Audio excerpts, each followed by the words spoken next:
காய்கறிகளுடன் கீரை கிழங்கு வகைகள் அனைத்தையும் சேர்த்து பருப்புகளை சாம்பார் செய்து கூட்டு பொரியல் செய்து துவையல் செய்து அனைத்தையும் செய்ததற்கு பிறகு இன்னும் பெருமாளுக்கு என்ன செய்திருக்கலாம்?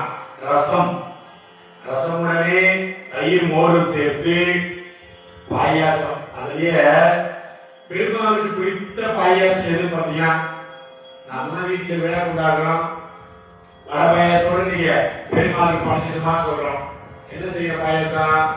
போயிட்டு ஜவ்வரிசி வாங்கி வரோம், முந்திரி பருப்பு வாங்கி வரோம், ஒரு கிலோ சக்கரை வாங்கி வரோம், எல்லாத்தையும் சேர்த்து நல்லா இனிப்பா கொதிக்க வச்சு நானும் பாயாசம் பண்ணிட்டேன், நானும் பெருமாளுக்கு பழைய போட்டுன்னு சொல்றோம்.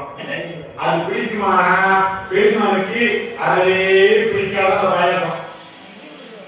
அப்ப பெருமாளுக்கு என்ன பாயாசம் பிடிக்கும்? நான் எப்படி செய்யுது இல்லையா?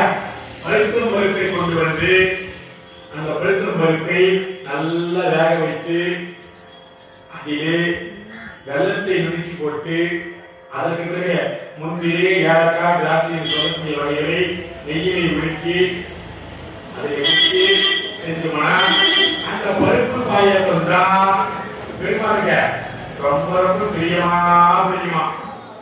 இதை நம்ம யாரும் செய்யணுமானா கண்டிப்பா எங்கே வந்து ஒரு வீட்டில் இருக்கலாம் இல்லையா?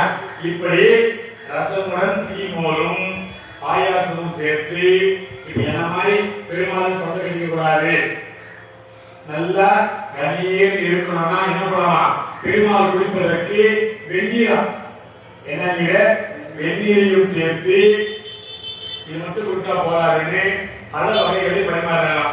என்னென்ன எதிர்பார்க்கிற வேண்டி ரஸ்தாலி வாழைப்பழம், பெருமாள் குடிக்கிற ரஸ்தாலி வாழைப்பழம், மாம்பழம், சரி பல வகைகள் இருக்கிறாங்க. அதோடு விட்ட போதுமானு பார்க்கிற பொழுது